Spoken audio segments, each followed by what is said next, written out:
Je vous le dis et vous le répète, messieurs. Cette enquête est sans objet.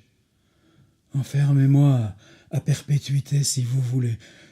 Condamnez-moi ou exécutez-moi s'il vous faut une victime sacrifiée à l'illusion que vous appelez justice. Mais je ne vous en dirai jamais plus que je ne vous ai déjà dit. Tout ce dont je me souviens, je vous l'ai raconté en parfaite candeur.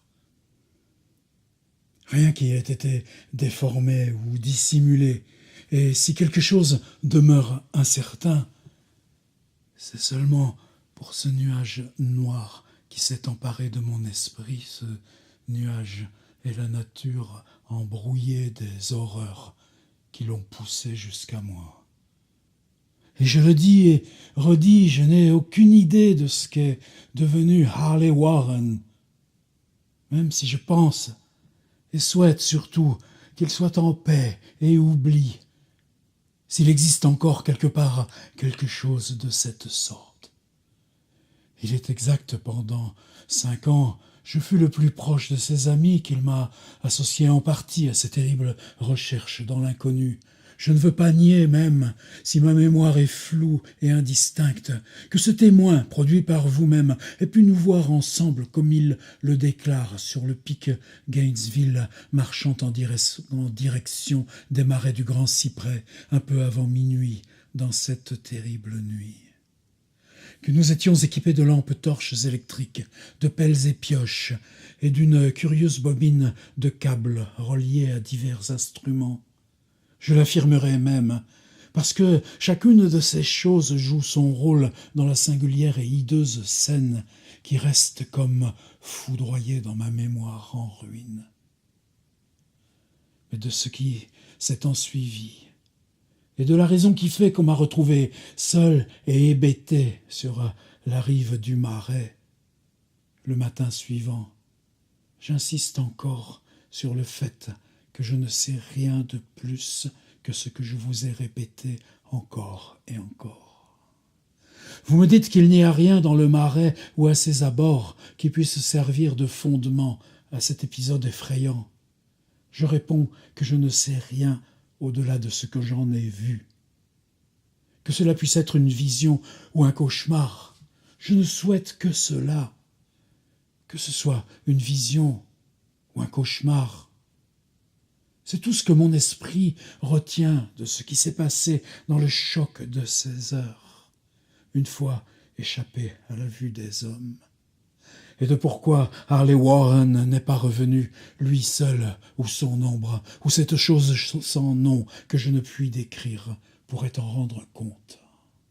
Comme je vous l'ai déjà dit, les études surnaturelles de Harley Warren m'étaient parfaitement connues et j'y étais en partie associé.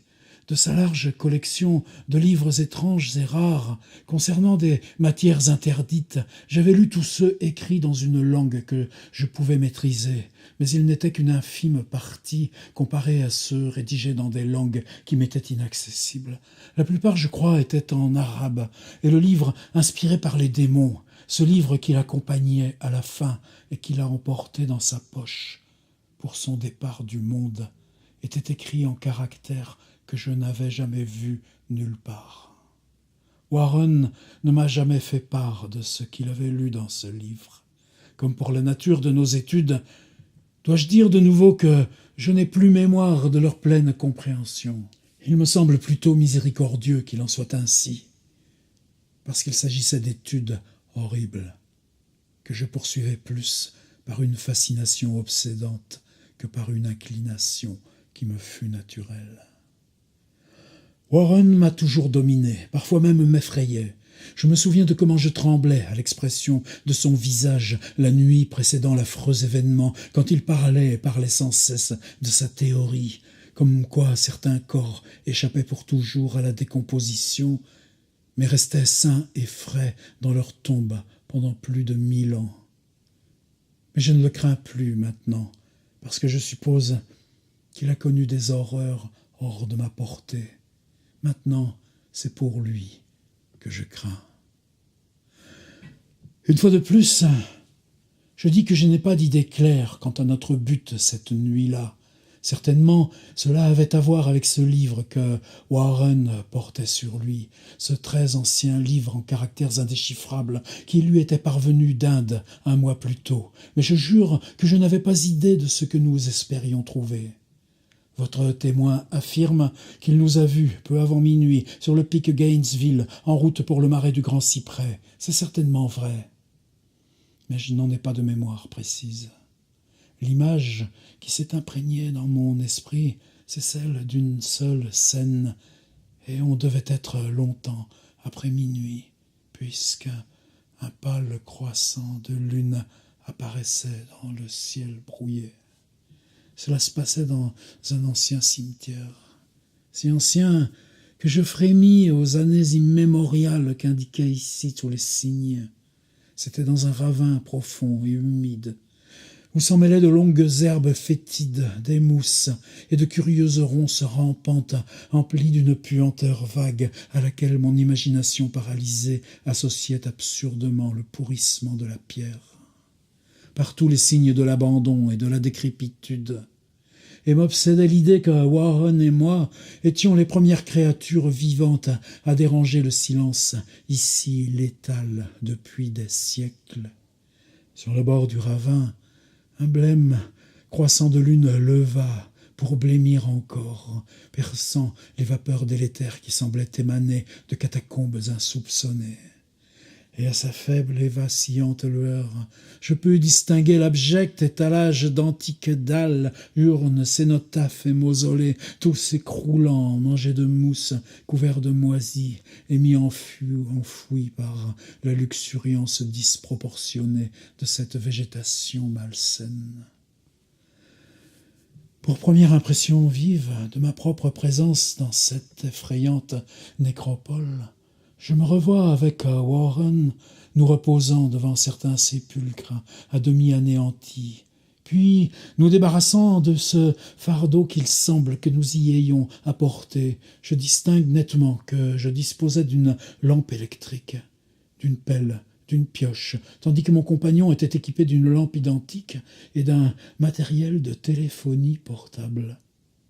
Aucun mot ne fut prononcé, parce qu'il semble que le lieu et notre tâche nous étaient connus, et sans délai, nous nous saisîmes de nos outils et commençâmes à débroussailler l'herbe, les ronces, puis déblayer la terre, recouvrant la dalle archaïque et plate. Après en avoir découvert la pleine surface, qui consistait en 3 immenses tables de granit, nous reculâmes à quelque distance pour évaluer la scène entière, et Warren sembla se livrer à certains calculs mentaux, puis il revint au sépulcre et, utilisant la pioche comme levier, tenta de déboîter la dalle la plus près d'une ruine pierreuse qui avait dû être un monument autrefois. Il n'y réussit pas, et m'enjoignit de le rejoindre pour l'aider. Nos efforts conjugués y parvinrent, et nous levâmes à la pierre, la glissâmes sur le côté. D'avoir enlevé le couvercle révéla une ouverture noire, de laquelle s'échappèrent des effluves de miasmes gazeux, si nauséabonds que nous reculâmes d'effroi. Après une pause, cependant, nous revînmes au puits et trouvâmes ces exhalations moins insupportables. Nos lampes dévoilèrent le haut d'une volée de marches de pierre, suintant d'un pu dégoûtant, venu du fond de la terre et dont les murs moisis portaient des incrustations de nitre. Et pour la première fois maintenant, je me remémore des paroles, la voix de Warren s'adressant à moi de loin, de sa voix profonde de ténor, une voix singulièrement calme, compte tenu de notre étrange environnement. « Désolé de vous demander d'avoir à rester à la surface, me dit-il. Mais ce serait un crime de laisser descendre quiconque avec des nerfs fragiles comme vous avez. Vous ne pouvez pas imaginer, même avec ce que vous avez lu et tout ce que je vous ai dit, les choses que je me prépare à voir et à faire. Ce genre de travail, Carter, est monstrueux. Et je doute que quiconque n'ait pas une sensibilité de fer puisse appréhender de le voir et d'en revenir vivant ou sain d'esprit. Je ne veux en rien vous offenser. Le ciel me soit témoin de comment je suis heureux de vous avoir avec moi. Mais la responsabilité m'en incombe en un sens. Je ne saurais emmener un tel paquet de nerfs comme vous êtes à une mort prévisible ou à la folie. Je vous le répète, vous ne pouvez pas imaginer ce qu'est cette chose en vérité. Mais je vous promets de tout vous raconter à mesure avec le téléphone. Comme vous le constatez, j'ai assez de câbles pour atteindre le fond de la terre et en revenir. Je les entends encore, je m'en souviens, ces mots dits sans élever la voix, comme je me souviens de mes remontrances. J'étais désespérément anxieux d'accompagner mon ami dans ces profondeurs sépulcrales. Il se révéla inflexible et obstiné. À certains moments, il me menaça d'abandonner simplement l'expédition si j'insistais encore. Une menace qu'il lui était possible d'exécuter, puisque lui seul en disposait des clés. Tout ceci, je peux encore m'en souvenir, même s'il m'est impossible de savoir quelle était cette chose dont nous parlions. Après qu'il se soit assuré de mon acquiescement réticent à sa décision, Warren attrapa la bobine de câble et prépara ses instruments. À son hochement de tête, je pris l'autre extrémité et m'installai bien assis sur une vénérable stèle renversée et effacée à proximité de l'orifice juste découvert. Alors il me serra la main, lança sur son épaule la bobine de câble et disparut dans cette indescriptible ossuaire. Pendant un instant, je gardai en vue l'éclat de sa lampe et entendis le frottement du câble qu'il déroulait derrière lui. Mais l'éclat bientôt en disparut abruptement, comme s'il avait déjà dû tourner dans l'escalier de pierre, et le son mourut presque aussitôt. J'étais seul, mais relié aux profondeurs inconnues par ces torrents magiques dont la surface isolante prenait des reflets verts selon les lueurs blêmes et variables de la lune montante. Dans le silence énorme de cette vénérable et déserte ville des morts, mon esprit enfantait les plus épouvantables images et illusions. Et les grotesques autels et monolithes semblaient disposer d'une personnalité hideuse, presque d'une sensibilité de vivant. Des ombres amorphes semblaient guetter dans les recoins sombres du ravin encombré de ronces et s'agiter comme dans une blasphématoire et solennelle procession passer les arches des tombes effondrées sur la colline. Des ombres que ne pouvait évacuer cette lueur blafarde de la première lune. Je regardais constamment ma montre à la lueur de ma torche électrique et guettais avec une anxiété fiévreuse l'écouteur du téléphone. Mais pendant un quart d'heure, sans rien entendre. Enfin, un faible grésillement se produit dans l'instrument. J'appelais mon ami d'une voix tendue, dans l'appréhension où j'étais. En aucun cas je n'étais préparé à entendre les mots qui me parvinrent depuis l'antre mystérieux dans des accents bien plus alarmants et à vous faire frémir que tout ce que j'avais entendu jusqu'ici de Harley Warren. Lui qui m'avait quitté si calmement un moment plus tôt m'appelait maintenant dans un chuchotement étranglé, plus troublant que le cri le plus fort. « Mon Dieu, si vous voyiez ce que je vois !» Je ne pus répondre. Hors de voix, je ne pouvais qu'attendre. Alors me parvint de nouveau la voix frénétique. « Carter, c'est terrifiant, monstrueux, incroyable !» Cette fois, ma voix réussit à ne pas me manquer, et je lançai dans le transmetteur un flot de questions excitées, terrifiées. Je continuais de répéter « Warren, qu'est-ce que c'est? De quoi s'agit-il » Et la voix de mon ami me parvint de nouveau, à nouveau hérissée de peur, mais maintenant le désespoir en plus. « Je peux rien vous dire, Carter. C'est beaucoup trop au-delà de la pensée. Je n'ose rien vous dire, personne pour le savoir et vivre. Grand Dieu, je n'avais jamais rêvé de cela. » Et le silence se refit. Sinon le torrent maintenant incohérent de mes tentatives tremblantes. Et puis la voix de Warren, dans un registre de consternation la plus pure. « Carter, pour l'amour de Dieu, remettez en place la dalle. Sortez de là si c'est encore possible. Vite, laissez tout filer. C'est votre seule chance. Faites ce que je vous dis. Ne me demandez pas d'explication. » J'avais entendu, mais je ne fus seulement en état que de répéter mes questions affolées. Autour de moi, les tombes, l'obscurité, les ombres. En dessous de moi, un danger au-delà du périmètre de l'imagination humaine. Mais mon ami était en plus grand danger que moi-même. Et malgré ma peur, j'avais envers lui ce ressentiment de ce qu'il me jugeait capable de déserter et l'abandonner à son sort. Encore des cliquetis et, après une pause, le cri désespéré de Warren. « Bloquez-le!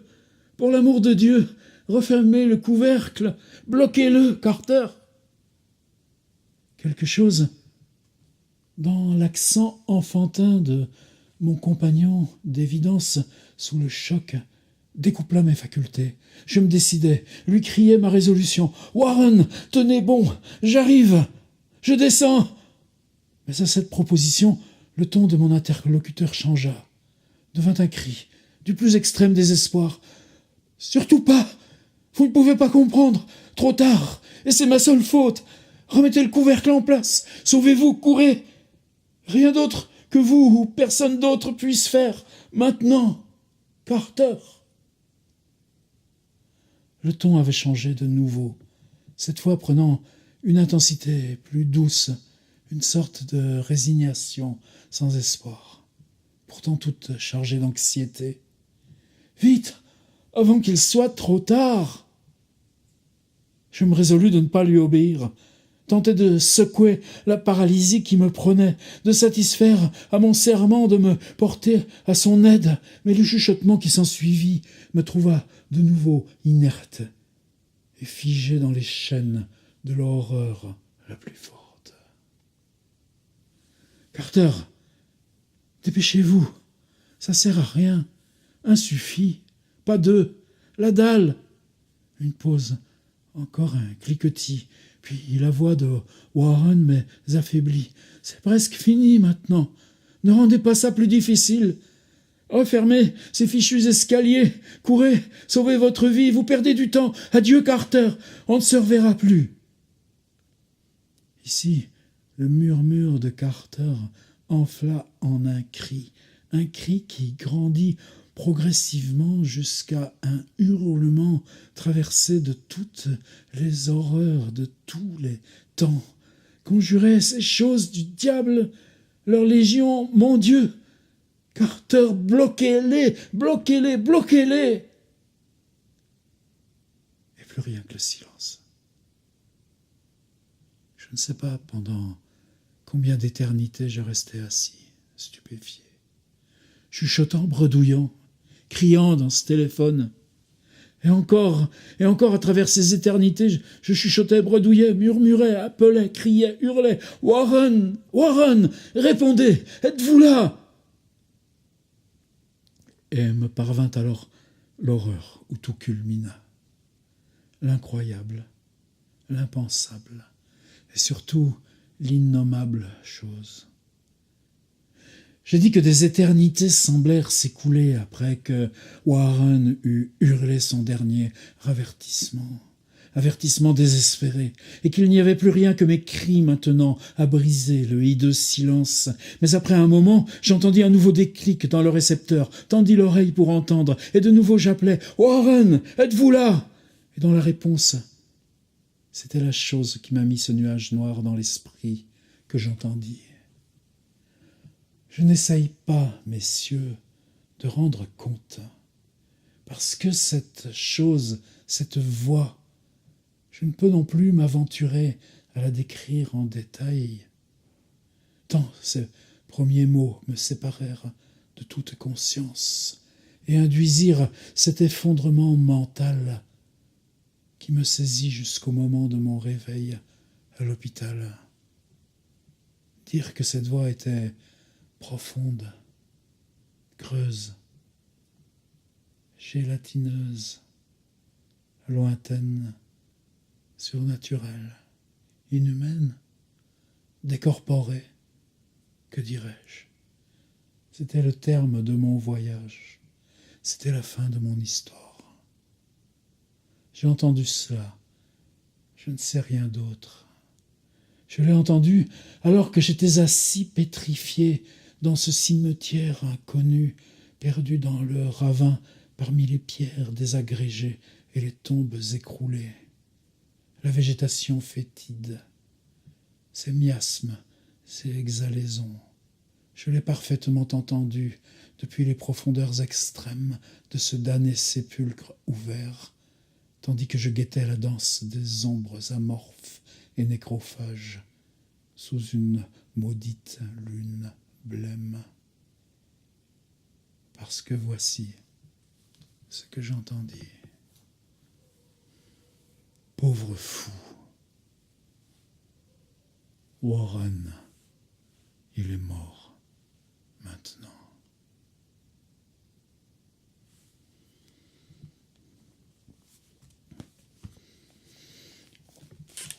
Déposition de Randolph Carter, texte écrit en décembre 1919, publié en 1920 dans la revue The Vagrant, donc un des premiers textes de fiction weird publié par H.P. Lovecraft. Intéressant parce qu'il part d'un rêve, qu'il décrit ce rêve où les dialogues sont quasiment les mêmes dans une lettre à Alfred Galpin, et que le personnage principal, c'est son ami Samuel Loveman, qu'il n'a pas encore rencontré, mais qui deviendra un de ses plus proches, que c'est Loveman qui va mourir, Loveman, l'ami juif, et que le narrateur est Lovecraft lui-même dans le rêve, avant que dans l'histoire, il lui donne le nom de Randolph Carter, qui sera un double qu'il va réutiliser dans d'autres histoires, comme L'Innommable ou l'affaire Charles Dexter Ward et autres. Je vous raconte tout ça un peu plus en détail, le lien est dessous. Merci de l'écoute. C'est tout frais traduit.